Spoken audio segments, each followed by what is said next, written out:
Bien, entonces nos habíamos quedado en esta falla que se dio en el terremoto de Filipinas en 1990 en la Unión Viga Columna,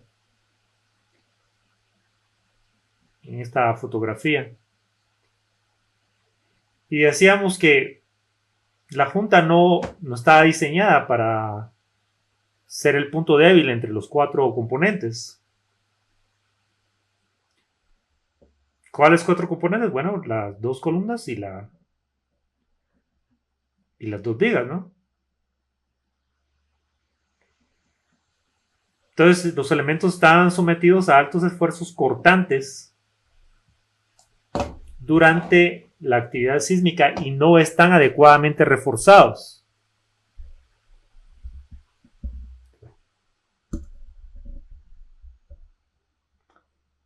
Entonces pueden provocar pérdida, en este caso, excesiva de la resistencia y de la rigidez o incluso el colapso. Entonces cada terremoto aporta nuevos aprendizajes. Es claro de que la mayoría de las lecciones estructurales ya deberían haberse asimilado. Pero los patrones de daño sísmico observados y que se han presentado aquí ya han sido identificados y documentados desde hace mucho tiempo. Entonces aquí tenemos una serie de referencias que luego vamos a compartir. Y pese a ello, muchos errores conceptuales de diseño y de construcción que provocan daño estructural en edificaciones siguen repitiéndose. Muchos de estos errores provienen de configuraciones tradicionales de edificación y prácticas constructivas que las sociedades o la industria local se resisten a abandonar. Y esto es muy importante, porque ¿cómo hacemos para promover mejores prácticas en cuanto a la selección de una determinada configuración por parte de los arquitectos, propietarios y últimamente constructores y desarrolladores? La presión es demasiado fuerte. El mercado pide edificios abiertos en su planta más baja. El nivel de plaza a veces no es uno, sino dos o varios. Pueden ser varios niveles de plaza. En general van a ser niveles que van a demandar espacios abiertos considerables. Lo que decíamos de los parqueos. Cuando tenemos edificios con, ya sea que sean parqueos a nivel de calle o sean parqueos subterráneos, va, va a haber necesidad de que los espacios sean abiertos. A lo mejor, y más si se trata de parqueos a nivel de calle. Entonces, ¿qué hacer en estas situaciones? ¿Cómo hacer para que la sociedad avance hacia infraestructura más segura, más resiliente, con más probabilidad de resiliencia desde el principio, que es justamente en la selección, tiene lugar en la selección de la configuración? Es una problemática muy grande. Persiste una falta generalizada de comprensión sobre los efectos previsibles y cuantificables de los sismos en las edificaciones, así como sobre el impacto de los fenómenos sísmicos en la filosofía de diseño estructural. Las técnicas consolidadas para determinar la resistencia segura de estructuras frente a cargas estáticas, incluyendo las fuerzas de viento, no pueden aplicarse directamente a las condiciones que surgen durante un terremoto. Entonces no es lo mismo proyectar infraestructura para tomar las acciones que va a inducir un sismo que proyectar contra las cargas estáticas que en general se puede asumir que conformarán de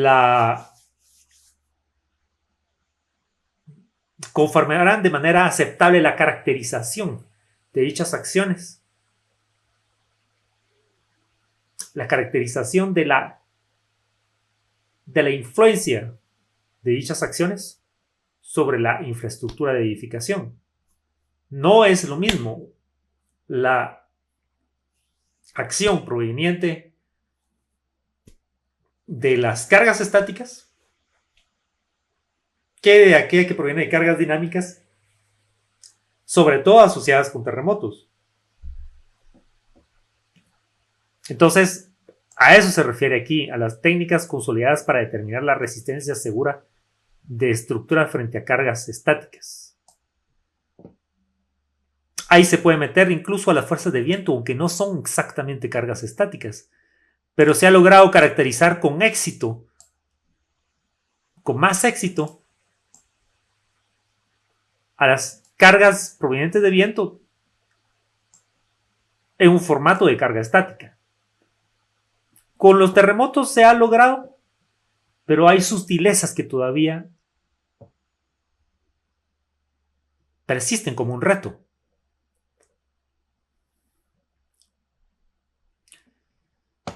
Aunque muchos diseñadores prefieren evaluar las acciones sísmicas en términos de cargas o fuerzas equivalentes estáticas, se debe reconocer que la respuesta sísmica real es dinámica y está relacionada principalmente con la deformación impuesta más que con las fuerzas. Esto es muy importante.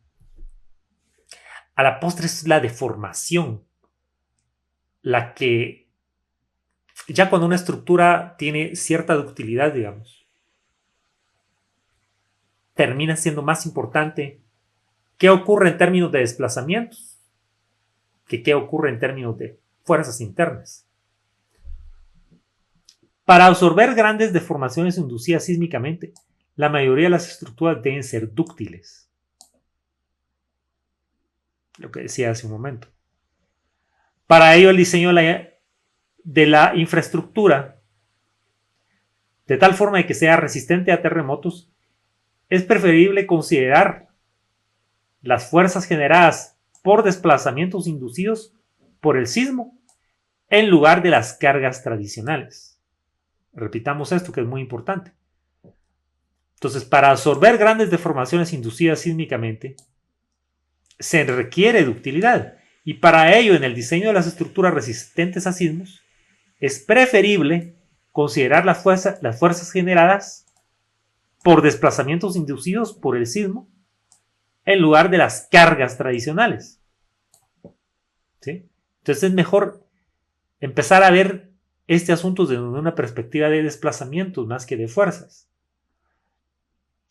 Dado que las magnitudes máximas de las fuerzas generadas por desplazamientos sísmicos en una estructura dúctil dependerán de su capacidad o resistencia, la evaluación de esta última resulta fundamental. Entonces, las magnitudes máximas de las fuerzas generadas por desplazamientos sísmicos en una estructura dúctil dependerán de su capacidad o resistencia. Entonces hay que evaluar su resistencia.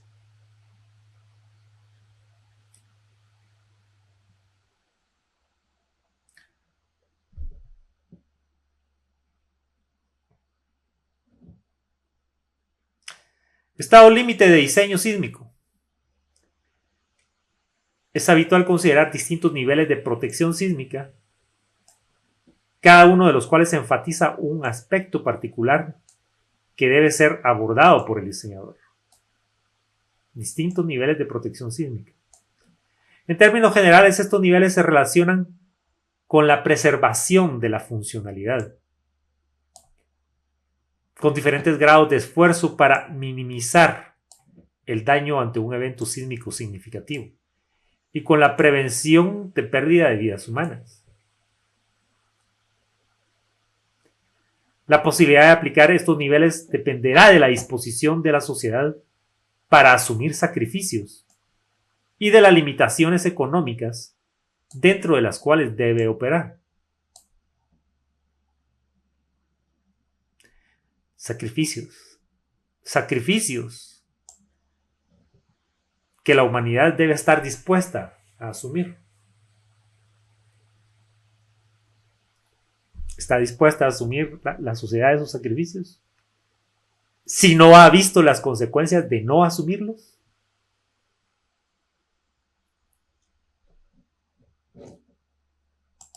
Voy a repetir esto.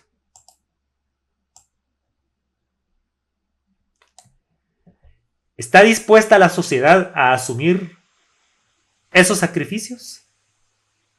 Si no ha visto, si no ha vivido en viva piel las consecuencias de no asumir esos sacrificios.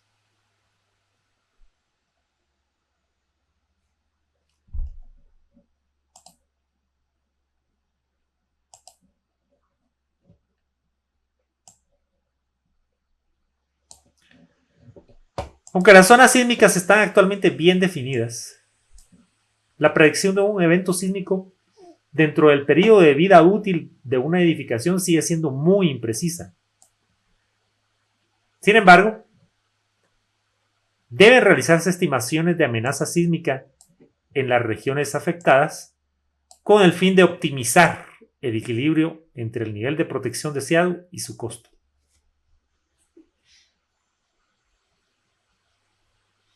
Entonces hay que encontrar un balance entre un equilibrio entre el nivel de protección deseado y el costo. Entonces, es necesario para ello realizar estimaciones de amenaza sísmica en las regiones más afectadas. Entonces, esto lo vemos en el siguiente capítulo. Aquí tenemos que lidiar con ciertos conceptos que ya hemos visto antes durante la carrera como ingenieros civiles, pero nos debemos enfocar más todavía, ¿sí? Entonces vamos a ver qué es esto de los estados límites y en particular ahora el estado límite de servicio. Los sismos relativamente frecuentes que inducen movimientos del terreno de intensidad moderada no deberían interferir con la funcionalidad, como el funcionamiento normal de un edificio o de la planta que contiene.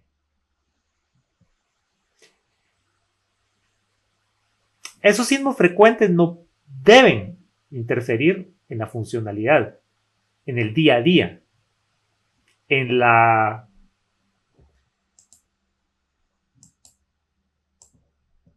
el quehacer diario. Un sismo frecuente no tiene por qué inducir esos problemas. Problemas relacionados con interrupción en las operaciones, por ejemplo, por un terremoto, por un sismo relativamente pequeño, no tiene justificación.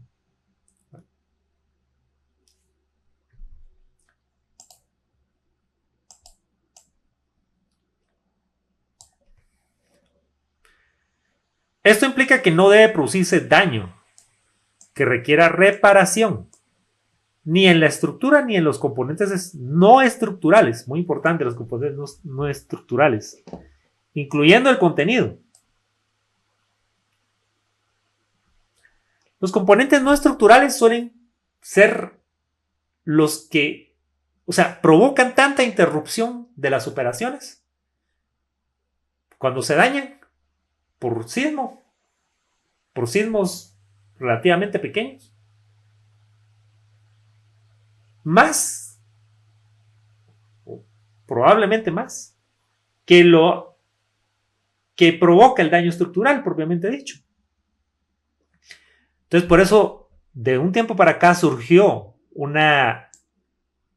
gran interés en los componentes no estructurales. El diseño adecuado deberá enfocarse en el control y limitación de los desplazamientos que puedan tener lugar durante el sismo previsto, bien garantizar la resistencia suficiente en todos los componentes para soportar las fuerzas inducidas por el terremoto, manteniéndose en el rango elástico. Entonces, es de esperarse que para sismos frecuentes nuestra infraestructura de edificación se mantenga operando en el rango elástico. Las estructuras de concreto reforzado y mampostería pueden presentar fisuración considerable en este estado límite, pero no deben producirse cedencias significativas del refuerzo, o sea, afluencia de refuerzo, que generen fisuras amplias ni aplastamiento del concreto o la mampostería.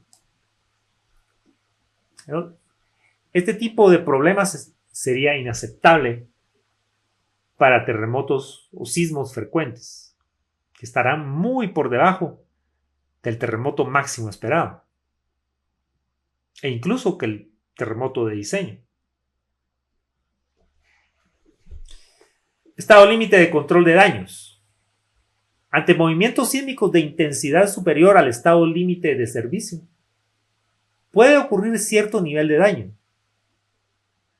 La cedencia del refuerzo puede generar fisuras amplias que requieran medidas de reparación, como inyección de lechada, para evitar problemas de corrosión futura.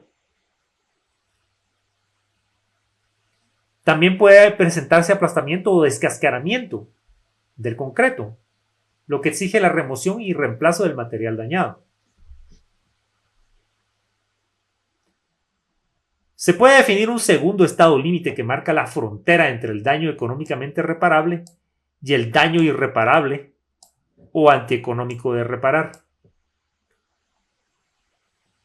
Entonces, este segundo estado límite es muy importante porque nos dará la pauta de qué es económicamente reparable y cuál no lo es. La intensidad de sacudida capaz de inducir una respuesta correspondiente a este estado límite debe tener una baja probabilidad de ocurrencia durante la vida útil del edificio. Se espera que tras un sismo que cause este nivel de sacudida o menor, el edificio pueda ser reparado exitosamente y restituido a su funcionalidad completa.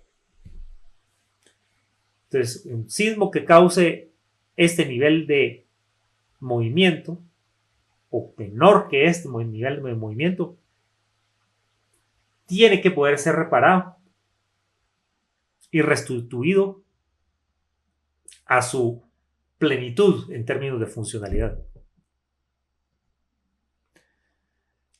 Estado límite de supervivencia. El desarrollo de las estrategias, en el desarrollo de las estrategias modernas de diseño sísmico, se pone un énfasis muy fuerte en el criterio de evitar las pérdidas de vidas, incluso ante movimientos de terreno severos pero factibles en el sitio. Por ello, se debe prestar atención de manera muy especial a los aspectos del comportamiento estructural que se relacionan con esta consideración de diseño más importante. La supervivencia, por supuesto, es la consideración más importante. O no lo es. Es decir, esperaríamos que todo esto lo estuviéramos haciendo en primer lugar para preservar la integridad física de los inhabitantes y los usuarios de las edificaciones. A veces, en la industria, cuando uno se presenta a las reuniones con los diferentes actores, pareciera no estar claro si esto es lo más importante. Y uno como ingeniero estructural pasa de ser el que va a llegar a resolver estos problemas, porque supuestamente todos estamos en el mismo lado, pues pasa de eso a ser el malo de la película. Y la gente empieza a verlo a uno de otra forma cuando se empiezan a acotar ese tipo de conceptos en la mesa de reuniones. Y entonces ahí es donde surgen las dudas. ¿Realmente es lo más importante para la industria preservar la integridad física de los usuarios de las edificaciones?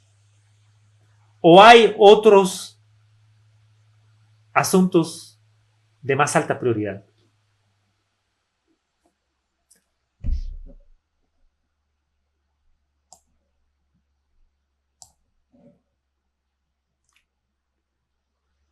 Entonces, por ello se debe prestar atención especial a los comportamientos que se relacionan con esta consideración de diseño más importante, que es la supervivencia. En la mayoría de los edificios se debe aceptar, no quedará otra que aceptar, daño extenso, tanto en la estructura como en su contenido, como consecuencia de eventos sísmicos severos, pero poco frecuentes. En algunos casos este daño será irreparable, pero el colapso no debe ocurrir. A menos que las estructuras se dimensionen para poseer una resistencia lateral excepcionalmente alta, lo cual suele implicar un aumento significativo en el costo, se deben esperar deformaciones inelásticas durante sismos de gran magnitud. Y ahí está el meollo del asunto. Por supuesto, hay que invertir para que la estructura no se vea comprometida.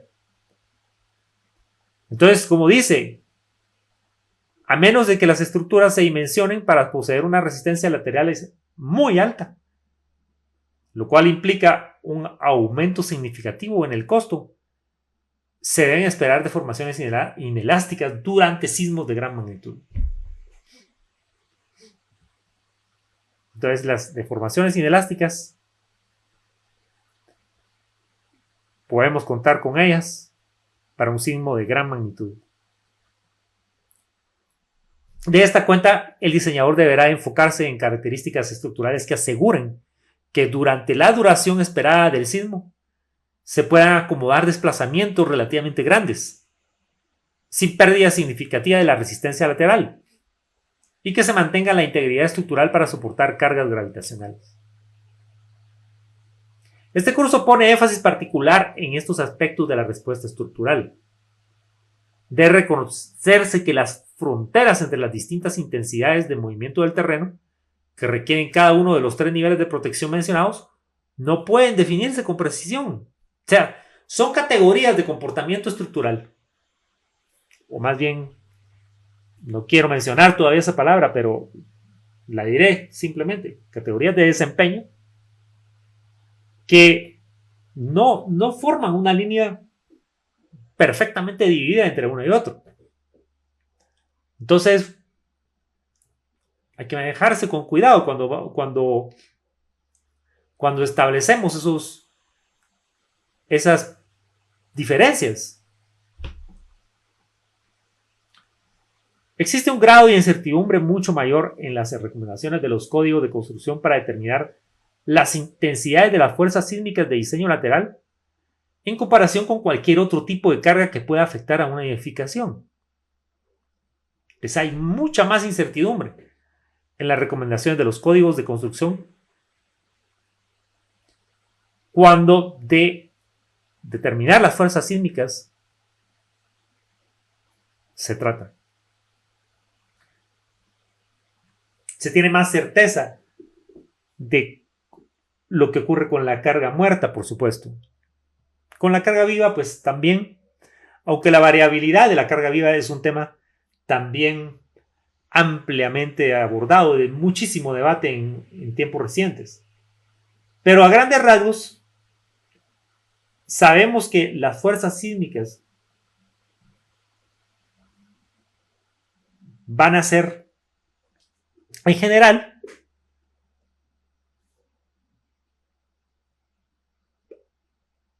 asociadas con un fenómeno absolutamente estocástico, como lo es el terremoto. Puede sonar un tanto radical esta idea, pero la realidad es de que, a pesar de que la sismología avanza a pasos agigantados y se yergue como una esperanza para la humanidad, en cuanto a que se sigue luchando por una ciencia más robusta que nos ayude a comprender de manera más exhaustiva cómo y cuándo y dónde ocurrirán los terremotos. Aún estamos lejos de poder predecir con exactitud qué va a ocurrir en términos de movimiento de las placas de la corteza terrestre, en la interfase entre una y otra, en las fallas entre una y otra, en las inmediaciones, en la interfase entre una y otra, porque recordemos que las fallas, pues, al final son un sistema, ¿verdad? Forman parte de un sistema que provoca los terremotos, o más bien son una consecuencia de las fallas de lo que ocurre dentro de la estructura interna de la Tierra. Ya estamos bastante entendidos con lo que, en cuanto a lo que es el fenómeno de las corrientes de convección. Aunque no lo entendamos por completo, ya está consensuado de que de ahí proviene el movimiento de las placas de la corteza terrestre.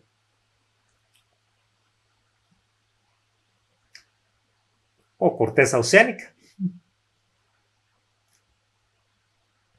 Pero la cuantificación, la predicción de lo que probablemente va a ocurrir o de lo que seguramente va a ocurrir, seguramente, es una imposibilidad en términos, o cuando lo queremos aplicar a movimiento sísmico, lo que ya se logra bastante en otras áreas de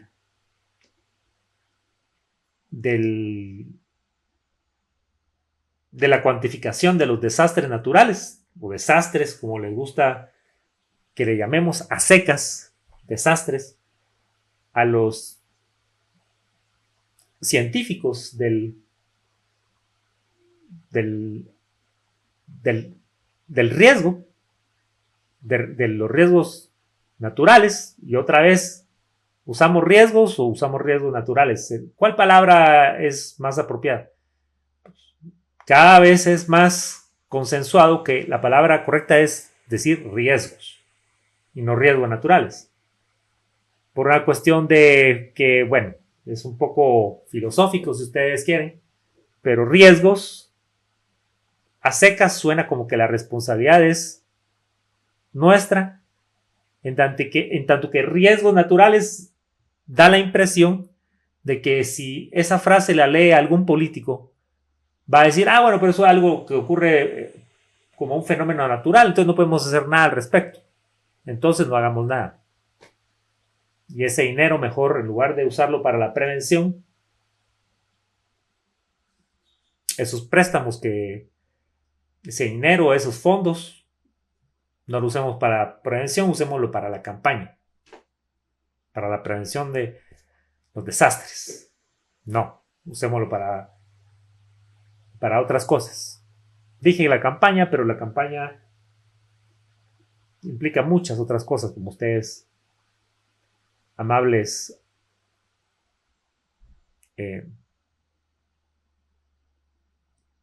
amable audiencia, conocen muy bien. Entonces, desastres y no desastres naturales.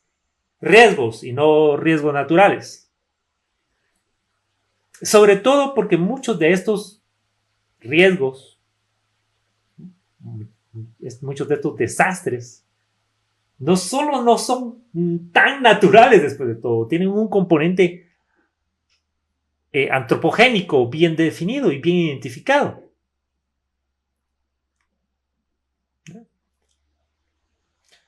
Entonces dice, para lograrlo los sistemas estructurales deben concebirse de manera que sean tolerantes a la imprecisión inherente a las predicciones sismológicas.